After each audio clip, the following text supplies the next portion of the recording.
नमस्कार, मैं हूँ मनविंदर। आप सभी नमस्कार। राष्ट्रवादियों का एक बार फिर से एमबीएन नेटवर्क में बहुत-बहुत स्वागत है। आपसे आग्रह भी है चैनल को सब्सक्राइब कर लीजिए, वीडियो को जल्दी से लाइक कर लीजिए क्योंकि आज मेरे साथ बहुत ही खास मेहमान हैं, आपके प्रिय स्पीकर भाऊ। पहली बार मेरे कार्यक्रम में आए हैं। भाऊ बहुत-बहुत स्वागत है आपका, अभिनंदन, नमस्कार। नमस्कार। नमस्कार। भाऊ एप्स्टाइन फाइल अब ओपन हो चुकी है, नए-नए खुलासे हो रहे हैं। अमेरिकी जस्टिस डिपार्टमेंट ने एप्स्टाइन फाइल से जुड़े हजारों पेज जारी किए हैं।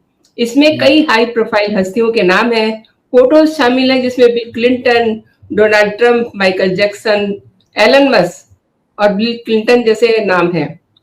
अमेरिका में हड़कंप मचा हुआ है, ये बात समझ में आती है। लेकिन कांग्रेस में तूफान क्यों मचा हुआ है? यहाँ तो मतलब इतनी बात हो गई थी कि 19 को सरकार गिरा देंगे मोदी की, और अब तो 20, 21, 22 कुछ भी नहीं हुआ, तो कांग्रेस ही कुछ कर नहीं सके। उल्टे संजय राउत और पृथ्वीराज जैसे जो नेता है कांग्रेस के, मुंह छिपाते हुए घूम रहे हैं। कांग्रेस शर्मसार हो रही है। कांग्रेस ने इतना गंदा खेल क्यों खेला भाऊ? नहीं तो और क्या करते। सवाल ये भी होता है ना। देखो, मैं हमेशा एग्जाम्पल देता हूँ। मुझे एक बार बहुत बुरा लगा था। हम जब बिल्कुल स्कूल और कॉलेज के बीच के समय की उम्र थी हमारी, और जी भारत भूषण उस समय के बड़े थे, देवानंद, दिलीप कुमार वगैरह उनके कैटेगरी में माने जाते थे। गानों गानों में वो बहुत फेमस थे।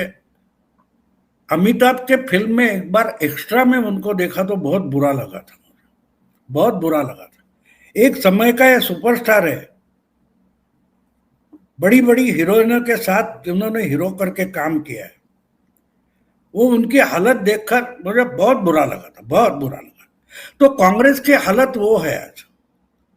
एक बात और भी है कि आपको जी समय पर जब पैसा मिलता है उसका कुछ हिस्सा बाजू में रखो, आगे चलकर आपके काम आने वाला। लेकिन उस वक्त की जो मस्ती होती है, तो जी कांग्रेस की हालत बिल्कुल वैसी है। वो हमारे शरद पवार ने एक बार मराठी में या हिंदी में राजदीप सरदेसाई और एक साहिल जोशी करके उनका मराठी पत्रकार, उनके साथ इंटरव्यू किया था। तो शरद पवार ने बढ़िया बात बोली थी कि यूपी बिहार वगैरह में अगर हम पुराने जमींदार सरंजामदार देखते तो आज उनके पास कुछ बचा नहीं है। लेकिन जी हवेली तो है, जमीन तो चली गई, हवेली बची है। तो सुबह निकलकर खटिया पर बैठते या टेरेस पर बैठते, बड़ी बड़ी बातें करते।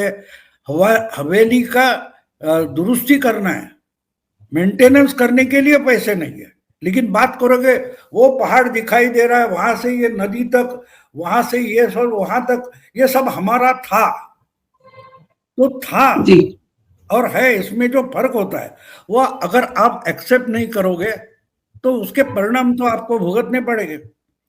आयन रैंड नाम की एक अंग्रेजी लेखिका है, उसका एक बढ़िया कोट है कि आप सच नहीं मानेंगे तो ठीक है, कोई बात नहीं, लेकिन उसके जो विपरीत परिणाम होते हैं उससे तो छुटकारा नहीं होता। तो कांग्रेस की हालत वो है। कांग्रेस उस दिमागी जो भूल भुलैया है उससे बाहर नहीं निकल रही। जो राहुल गांधी बोलते कि मैं आया तो राजनाथ ने मुझे नमस्कार किया, मोदी ने मेरे तरफ देखा तक नहीं। यहाँ ये कैरेक्टर समझ में आता है कि आई एम समबडी। लाल किले में प्रधानमंत्री भाषण करेंगे और नीचे वाली कुर्सी पर कहीं कोने में मैं बैठूंगा तो मेरा अपमान हो जाएगा।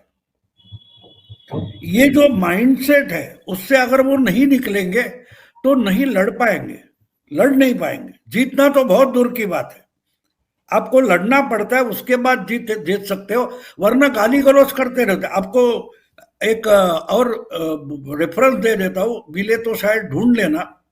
जी जलसा घर करके शायद मृणाल सेन या सत्यजीत राय की फिल्म में जलसा घर, वो जी बंगाल का कोई बड़ा जमींदार है और उसी मस्ती में जीते हैं, पैसा उड़ाते हैं, ऐश करते हैं और भूखे कंगाल हो गए। और उसी गांव का एक लड़का गांगुली करके वो कोलकाता में जाता है, कुछ इधर उधर करता है, धंधा करता है, पैसा कमाता है और गांव में आकर हवेली बनाता है। तो वो अपने हवेली में जलसा घर बनाता है। तो जलसा तो जमींदारों की ऐसे, तो बोलता है उनको आकर इन्वाइट करता है कि आप नहीं आएंगे तो शोभा नहीं रहेगी। तो वो जाते हैं जलसा घर में और जमींदार जाता है और बड़ा एंजॉय वगैरह करता है, लेकिन वो सह नहीं पाता, वो देख नहीं पाता कि ये कल का लड़का ये आकर हवेली बनाएगा, उसमें जलसा घर बनाएगा और जलसा भी करेगा। तो वो अपनी हवेली गिरवी रख के ऐसा बड़ा जलसा करता है, रात भर जलसा चलता है। और जब सुबह आती है तो वो घोड़े पर दौड़ते दौड़ते नदी के किनारे से दौड़ रहा है और दौड़ते दौड़ते गिर जाता है, मर जाता है। वो कांग्रेस की स्टोरी है, समझो तो। मिले कहीं तो देखो, ढूंढो, मिल जाएगी वो फिल्म, बहुत 40-50 पुरानी है, जलसा घर। कांग्रेस की हालत वो है। तो वो गाली गलौज करते बैठेंगे, कुछ कर नहीं पाते ना, करने की हिम्मत नहीं, करने की इच्छा तक नहीं है। कांग्रेस वहां फंस गई है, कांग्रेस वहां फंस गई है। तो ये हाँ, कोई आएगा, कोई तो करेगा। हमारे मराठी में एक अच्छी कहावत है, असेल माझा हरी तर देईल खटल्या भरी, यानी अगर भगवान मेरा है तो मुझे खटिया पर लाकर खाना देगा, मैं तो उठूंगा नहीं जगह से। तो कांग्रेस की हालत वो हो गई है, कांग्रेस की हालत हो गई है। तो उनको लगता है हाँ, कोई एप्सन फाइल आ जाएगी तो उससे मोदी सत्ता से उतर जाएगा, फिर ये कुछ होगा उससे उतर जाएगा, यानी मैं नहीं लड़ूंगा, मेरे लिए दूसरा कोई लड़ने वाला है। देखो, इब्न खालदून नाम का हिस्टोरियन है 14वीं शताब्दी का, उसका एक बड़ी थियरी है कि जो कोई एम्पायर खड़ा कर देता है उसकी तीसरी या चौथी जनरेशन उसका सत्यानाश कर देती है। राहुल गांधी तो तीसरी और चौथी जनरेशन है, नेहरू से लेकर हम आए तो। और उसका कारण उन्होंने बताया, उसका रीजनिंग भी बहुत इब्न खालदून ने अच्छा किया। मुकदमा करके इसकी किताब है, बहुत पुरानी है लेकिन अच्छी है, जिसने हिस्ट्री का अप्रोच बदल दिया ऐसा माना जाता है इब्न खालदून के उस किताब ने। वो कहता है कि राजे रजवाड़ों की हिस्ट्री नहीं होती, क्योंकि राजे रजवाड़े अगर जनता बनाती है तो हिस्ट्री जनता बनाती है। तो उसने कहा है कि एक समय ऐसा आ जाता है कि जो पोता होता है या उसका भी बच्चा होता है, चौथी जनरेशन का या तीसरी जनरेशन का, उसको अपने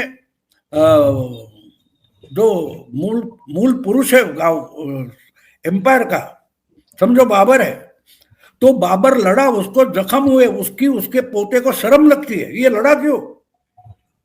सैनिक थे, वो लड़ सकते थे, इसको लड़ने की और जख्मी होने की क्या जरूरत थी? तो जिस ताकत से उसने एम्पायर बनाया उसकी ही शर्म आने लगती है। राहुल गांधी को वंदे मातरम कहने में शर्म आती है, समझिए आप जी। बस वही कांग्रेस के राज का आरंभ है। तो इसलिए वो देखते कि अब और कोई करेगा तो हमको ये हो जाएगा, और कोई आएगा तो हमारे लिए करेगा, तो वैसे नहीं होता। तो इसलिए ये इन्होंने एक अफवाह फैला दी, उससे ज्यादा कुछ नहीं।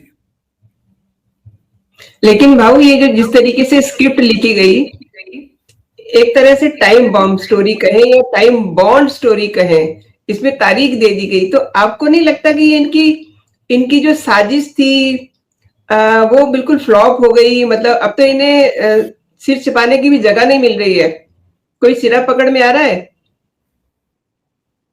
नहीं, आप स्क्रिप्ट बोल रही है वो तो अलग बात है। जो पृथ्वीराज चौहान बोला तो सिर्फ वो मत देखो, उसी वक्त राहुल गांधी एप्सन फाइल जो कुछ निकलने वाले थे, उसी समय विदेश निकल जाते, किस पर बवाल इतना खड़ा होने वाला है, एलओपी बाहर निकल जाता है और उसकी बहना अचानक जाकर मोदी और राजनाथ के साथ बैठकर हंसी मजाक करती है, चाय की चुस्कियां लेती है। तो ये, और पृथ्वीराज चौहान ने जो कुछ बोला वो अगर कनेक्ट करने की कोशिश की तो शायद मुझे ऐसा लगता है कि एप्सन फाइल से सबसे डरी हुई कांग्रेस है। कि ये बाहर जी जाता है तो गायब हो जाता है, तो इसका कुछ उसमें निकलेगा क्या, ये डर उनके मन में है। हो सकता है, मेरे पास कोई एविडेंस नहीं, मैं लॉजिकली चलने वाला इंसान हूं। जी तो अगर डर होगा तो इनको होना चाहिए। और शायद इसीलिए वो फाइल का मामला ले लो, राहुल का अचानक जर्मनी वगैरह जाना है, प्रियंका का प्रधानमंत्री के साथ चाय की चुस्की लेना है, और पृथ्वीराज चौहान का जो है उसको कैमोफ्लेज बोलते हैं, कि जी दुश्मन की नजर टारगेट से हटाने के लिए जो कोशिश होती है उसको कैमोफ्लेज बोलते हैं। तो पृथ्वीराज चौहान जो बोले हैं वो कैमोफ्लेज था, कि एप्सिस्टन फाइल में राहुल का नाम क्यों नहीं होगा, राहुल का कुछ क्यों नहीं होगा, इस पर चर्चा ही ना हो। इसके लिए एक तरीके से मोदी का नाम इन्वॉल्व करो। और दूसरी तरफ अगर होगा, एक बात बता कि ये खुद नहीं तय कर पाते कि वो पीएमओ के मिनिस्टर बने बैठेंगे या महाराष्ट्र के मुख्यमंत्री होंगे, ये पृथ्वीराज चौहान तय नहीं कर पाते, वो सोनिया तय करती है या गांधी परिवार तय करता है। तो आप बीजेपी का मराठी प्राइम मिनिस्टर आपने कैसे तय किया? आप क्या बीजेपी के आला कमान हो गए? आप अपनी पार्टी के महाराष्ट्र प्रदेश के भी आला कमान नहीं हो सकते, और आप बीजेपी का मराठी प्राइम मिनिस्टर बनाने निकले हो। और उसी वक्त अगर सोनिया प्रियंका जा रही है तो कुछ तो गड़बड़ मुझे लगती है। ये डर चुके हैं कि उसमें कहीं से भी, अगर अभी उसमें सोरोस का नाम आ गया, क्या मानो उसमें सैम पिट्रोडा का नाम आ सकता है। आपको याद होना चाहिए जो हिंडेनबर्ग चल रहा था, वो हिंडेनबर्ग का जब पूरा भंडाफोड़ कर दिया मोसाद ने, तो उसका सर्वर निकला था सैम पिट्रोडा के घर में।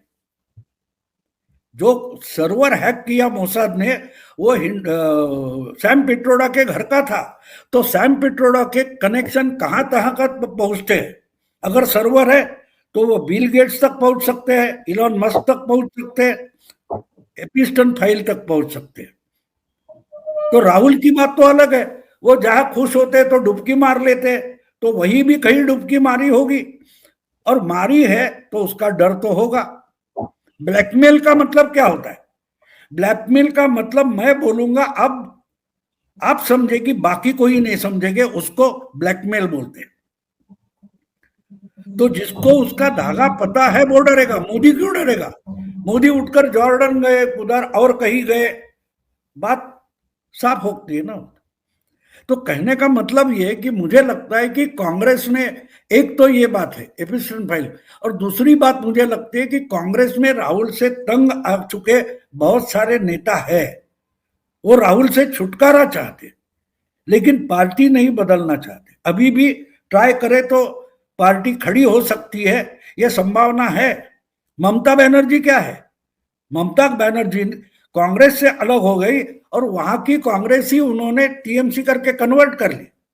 जगनमोहन रेड्डी क्या है? जगनमोहन ने आंध्र में कांग्रेस को ही वाईएसआरसीपी करके कन्वर्ट कर लिया, तो कांग्रेस बच गई। सत्ता में आई भी वहां तो 3 बार आई है, यहां शरद पवार है, बहुत सारे लोग हैं कि जिन्होंने, अगर हाईकमांड नहीं मानता तो अलग होकर अपने अपने प्रदेश में कांग्रेस को जिंदा रखा है। तो ये बात नहीं है कि कांग्रेस खत्म होगी, लेकिन राहुल ही खत्म करने पर तुले हुए हैं, तो उनसे छुटकारा कोई पा सकता है। तो उसका लीडर ढूंढने में ये शायद हो गए कि हम में से कोई एकनाथ शिंदे निकले। जी सही कह तो रहे हैं। एकनाथ शिंदे भी प्रियंका गांधी हो सकती है। जैसे यहां एकनाथ शिंदे को उद्धव ठाकरे ने दबा दबा कर रखा था, बिल्कुल उसी ढंग से गांधी परिवार में प्रियंका को सोनिया गांधी ने दबा दबा कर रखा है। यहां आदित्य ठाकरे के लिए क्या था, वहां राहुल के लिए खुद उनकी मम्मी ने किया है। तो ये भी कारण हो सकता है, ये भी कारण हो सकता है कि प्रियंका अगर मोदी से जाकर मिली है, चाहे कि कोई भी कारण हो, लेकिन मिली तो है, हंसी मजाक हुआ है, ठहाके लगे हैं, तो ये मुझे इतना जो दिखाई देता है वहां तक सीमित नहीं है। अच्छा, उसी दौरान नितिन गडकरी से मिले, नितिन गडकरी ने बड़ी इंटरेस्ट लेकर उनके जो काम थे उनको ऑफिसर्स को बुला के फाइल सौंप दी वगैरह वगैरह। तो क्या ये सूरत गुवाहाटी जैसा नहीं लगता? हो भी सकता है। सिम्टम्स, मैं मानता हूं ये सिम्टम्स होते हैं, ये सिम्टम्स होते हैं, तो ये भी हो सकता है। अभी इसके लिए मेरे दिमाग में आइडिया क्लियर नहीं, लेकिन जो मेरी सोच हमेशा, मैं कहीं जाता नहीं, मैं घर में बैठा रहता हूँ, जो खबरें आती है वो छलनी लगाकर देखता हूँ, उसका जो ओरिजिन क्या है, कहाँ से आई है, ये ढूंढना चाहता हूँ, ढूंढना कर समझना चाहता हूँ, डॉट्स कनेक्ट करना चाहता हूँ। मेरा जर्नलिज्म उसी तरीके का है, और जो लॉजिक के बाहर है वो बात मैं नहीं करता। मेरा लॉजिक ये बोलता है कि दो तीन बातें, एक तो एविस्टन फाइल में राहुल का कुछ होने का डर है, और दूसरी बात प्रियंका गांधी कुछ कर रही है, ये भी डर है। अब ये मैं कल हमारे धीरेन्द्र पुंडीर के साथ मैंने बात की थी, और बाद में देखा तो कल ही वो अभय दुबे का प्रियंका को गाली देने वाला वीडियो मैंने देखा कि ये कांग्रेस पार्टी को कमजोर कर रही है, राहुल गांधी के एजेंडे को छेद दे रही है। तो ये मेरा जो लॉजिक है उसको कनेक्टिविटी मिल रही है। अगर इकोसिस्टम कांग्रेस की डरी हुई है या नाराजगी दिखाती है, तो उसका मतलब साफ है कि कुछ ना कुछ तो गड़बड़ हो रही है। हाँ, एक बात है, इसमें बीजेपी का हाथ कितना है मुझे पता नहीं, लेकिन जिस ढंग से मोदी जी और राजनाथ सिंह इंटरेस्ट लेकर गप्पे लगा रहे थे, तो यहां कहा एकनाथ शिंदे का चेहरा दिखाई भी दे रहा है, ऐसे मैं मानता हूं। एकनाथ शिंदे ने गुवाहाटी में कहा था ना, हमारे पीछे महाशक्ति है, तो प्रियंका के पीछे भी महाशक्ति हो सकती है।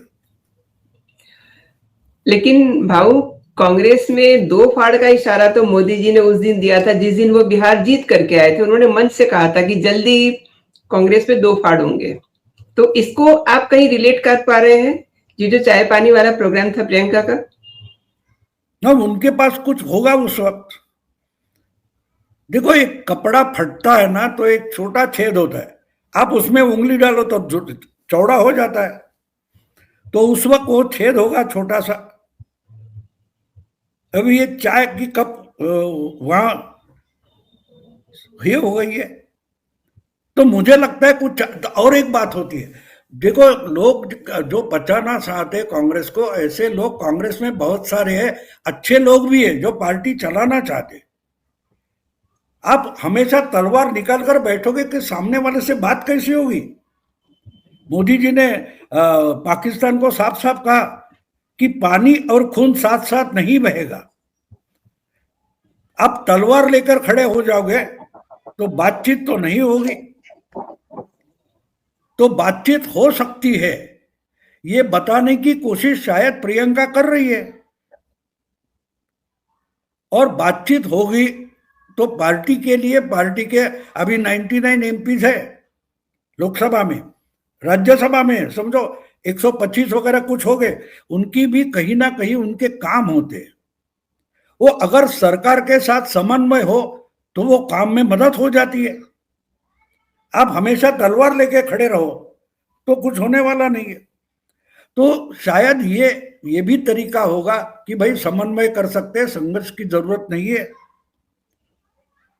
तो लॉयल अपोजिशन बनाने की भी तरकीब निकाली जा रही होगी, और इसका संकेत आप सही बोल रहे हैं कि बिहार के बाद जो मोदी जी ने कहा है कि दो फाड़ हो सकते हैं, तो दो फाड़ हो गए तो एक बात जरूरी है कि जर्नलिस्ट और एनालिस्ट भी मानते हैं कि गांधी परिवार के सिवा कांग्रेस नहीं चल सकती।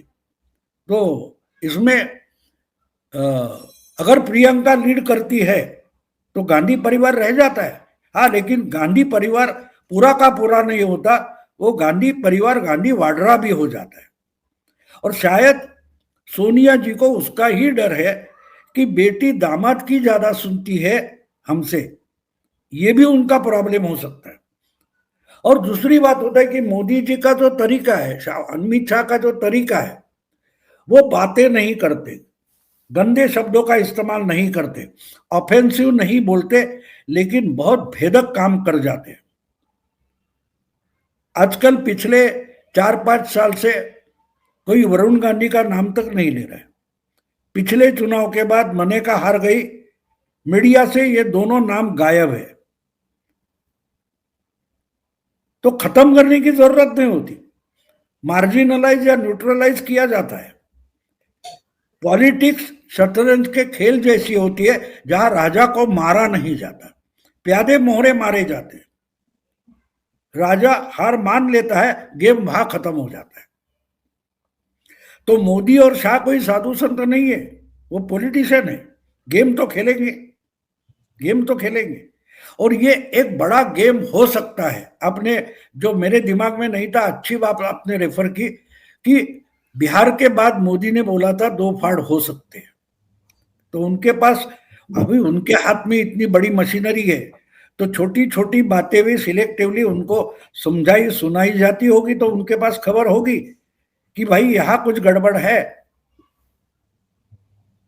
तो उसका फायदा 1 महीने में उठाया गया होगा, क्योंकि वो 14, 15, 16 नवंबर की बात थी, 19 वगैरह, और ये 19-20 दिसंबर है, 1 महीने की बात है। उसमें जो छेद था उधर, उसमें शायद उंगली डाली होगी, आगे मुझे पता नहीं है, जो कुछ है। भाऊ एक चीज और है ना, देखिए जो प्रियंका का बिहेवियर चाय पार्टी पे दिखाई दिया, ये बचाव की पैतरेबाजी भी हो सकती है, क्योंकि बहुत सारे रायता तो मिस्टर वाड्रा ने भी फैलाया हुआ है ना, और इधर नेशनल हेराल्ड का तो है ही है।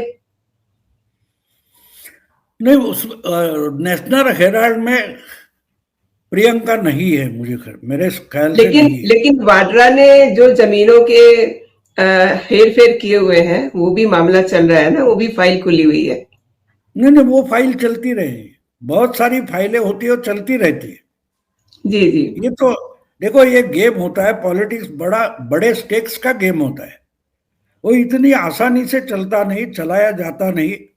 और आप अगर 25 साल की राजनीति देखेंगे आप, तो गुजरात में जब मोदी मुख्यमंत्री बने, उस वक्त के गुजरात के कांग्रेस या बीजेपी का कोई दिग्गज आप सुनते भी नहीं हो। शंकर सिंह वाघेला हो, केशुभाई तो चले गए, काशीराम राणा, सुरेश मेहता, आज किसी को, आज के नए जनरेशन के जर्नलिस्ट को उनका नाम तक पता नहीं होगा। ठीक है जी। और दूसरी बात होता है, मोदी की जो राजनीति है पिछले 25 साल की, अगर हम देखें तो उनकी राजनीति खेलने का एक तरीका है। हमारे कॉलेज में एक कैरम का एक्सपर्ट था, उसके सामने डरते थे सब लोग खेलने, क्योंकि उसके हाथ में स्ट्राइक गया तो एक एक जो निकालना है उसके लिए 10 इतर और बाकी होते उनको घुमा देता था। तो आप तय नहीं करते, और मेरे हाथ में आने के बाद मैं क्या करूंगा। तो जो अनार्की पैदा करना और बाद में सिचुएशन अपने हाथ में लेना, ये मोदी का तरीका है। मैं मानता हूं ये मोदी के पॉलिटिक्स का तरीका है। देखो, गुजरात में हो गया, आहिस्ता आहिस्ता कांग्रेस इतनी मार्जिनलाइज हो गई कि बची नहीं। पिछले 10 साल में आप नेशनल पॉलिटिक्स में देखो, कोई नेशनल लीडर मानो ऐसा कोई बचा नहीं है, बचा नहीं। और अभी पिछले कुछ 2-3 साल में हम देखते हैं तो दुनिया की जो पॉलिटिक्स है, वर्ल्ड पॉलिटिक्स है, जियो पॉलिटिक्स है, उसमें मोदी ने एक तरीके से क्योस पैदा कर दिया। इनका ध्यान अभी यहां नहीं है। ये सब देखो, जिस दिन जगदीप धनखड़ रिजाइन हो गए, दूसरे दिन ही इंसान उठकर प्राइम मिनिस्टर विदेश निकल गया था। उसको गारंटी थी अमित शाह और राजनाथ वगैरह मैनेज करेंगे, उनको डर नहीं था। तो वो जो है, वो दुनिया की पॉलिटिक्स बदलना चाहते हैं। जो विश्वगुरु मानता है ना, तो विश्वगुरु का मतलब गुरुत्वाकर्षण होता है। हम केंद्र बिंदु रहेंगे, भारत केंद्र बिंदु रहेगा, देश के इर्द गिर्द पूरी दुनिया घूमनी चाहिए, उसको उनकी कंसेप्ट मैं मानता हूं कि विश्व गुरु की है। तो ये मोदी जी का तरीका है। अगर आप उसमें हाथ डालोगे, मुझे याद है पिछले साल में जब जयपुर डायलॉग के लिए गया था तो नतीजे आ गए थे लोकसभा के, और हर कोई मुझे, क्योंकि मैंने 2014 हो, 2019 हो, 24 हो, हर बार किताबें लिखी थी। जी जी। तो ये 240 सरकार गिरेगी, सरकार गिरेगी, मैंने बोला गिराने दो, मोदी चाहते हैं गिराने की, मोदी चाहते हैं सरकार गिराना, क्योंकि गिराओगे तो बनाना पड़ेगा, और बनाओगे तो चलाना पड़ेगा, ये चला नहीं सकते, ये मोदी का स्ट्रांग पॉइंट है, ये समझ लो। तो मेरे सोचने का जो अलग तरीका है वो है कि एक दीवार है तो दीवार के आगे भी कुछ हो सकता है, वो ढूंढने की कोशिश करता हूँ, सोचने की कोशिश करता हूँ। तो मोदी जी 240 पर जो डेयरिंग कर रहे हैं, तो सब सोच में अरे 300 थे तो क्यों नहीं किया, तो उस समय वो समय नहीं था, आज समय है। और मोदी जी पक्का जानते, मैं हमेशा उसका रेफर करता हूं, अमेरिका का 7वां प्रेसिडेंट था एंड्रयू जैक्सन, उसका एक कोट है, one man with a courage makes a majority. तो मोदी अकेले मेजॉरिटी है, उसको आंकड़े से डराओ मत, वो आंकड़े से डरने वाला नहीं है। तो इसलिए ऐसी फाइल आएगी, उससे थे मोदी, इसका मतलब ये कितने हताश हो चुके हैं। आप ये बहुत ज्यादा। कि हम इनको चुनाव में, इसको पॉलिटिक्स में हरा नहीं सकते। कोई भाई भगवान करे इसका कोई कर दो, ये जो, और ये मोदी, हमको मोदी भक्त बोलते, दूसरों को जी मोदी जी। भक्त बोलते, आप मोदी के सबसे बड़े भक्त हो कि भाई मोदी ही बचाए, मोदी ही बचाए। एक तरीके से जो रावण हो या कंस हो, इनकी जो वध हो गया था, वो उनको मुक्ति दी गई थी ना। अहिल्या की मैं ये कहानियों में से कुछ सीखने की कोशिश करता हूं। अब देखो, वो जो अहिल्या की बात है, वो पत्थर बनी पड़ी थी, भगवान राम के पैर लग गए, वो फिर से जिंदा हो गई। तो इन्होंने मोदी को राम बनाया, मोदी राम नहीं है, मोदी एक माँ की पेट से निकला हुआ बच्चा है। लेकिन ये गलत ढंग से जो उसका विरोध कर रहे हैं, इन्होंने मोदी को बहुत बड़ा कर दिया, बड़ा कर दिया। मैं हमेशा एक बात बोलता हूं कि एक जो मूर्तिकार होता है, उसको पत्थर में मूर्ति दिखती है, हमको नहीं दिखती, और वो छिन्नी हथौड़ा लेकर वो पत्थर हटा देता है और मूर्ति निकल आती है, लेकिन हमको नहीं दिखती, उसको दिखती है। तो आज का जो मोदी है, वो पिछली 25 साल में अपोजिशन ने बनाया, आरएसएस ने नहीं। आरएसएस ने एक डिसिप्लिनरी चरित्र वाला एक इंसान खड़ा कर दिया, कार्यकर्ता था, उसको इतना बड़ा पॉलिटिशियन अगर किसने बनाया है तो इन लोगों ने बनाया। अगर ये बात वो समझ ले, मुझे याद आता है 2014 का चुनाव था, उस वक्त शाहिद सिद्दीकी करके जो पत्रकार है, उनका मुझे एक डिबेट में उन्होंने बोला, मुझे बहुत पसंद आया था। वो बोले यार कम से कम उसका नाम लेना तो बंद करो, तुम उसको बड़ा कर रहे हो। यानी शाहिद सिद्दीकी समझ चुके थे ये गलती कर रहे, आप जितना उसको गाली गलौज करोगे वो उतना बड़ा हो जाएगा, क्योंकि आप उसके लिए सिंपैथी जनरेट करते हो।